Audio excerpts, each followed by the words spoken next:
Asi, mis mind on kõige rohkem elus õpetanud, on arvatavasti minu enda läbikukkumised ja see, et sa ei saa kõigega alguses hakkama ja alguses sa võidki olla asjades halb.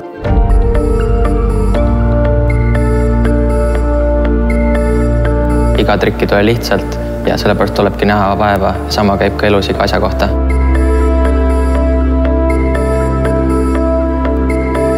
Kõik, mida sa teed iseendale. Kui sa tahad mingit tulemust saavutada, siis sa pead selle nimel vaeva nägema. Sõidu lõpetab finišilipp ja terve sõit tuleb pingutada, et finišis olla oma tulemust üle uhke.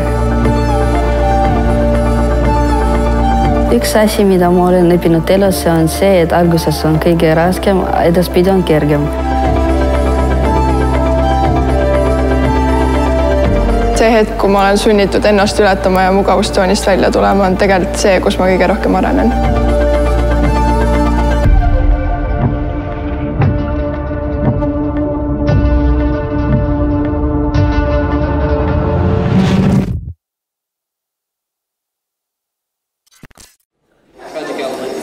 I got back.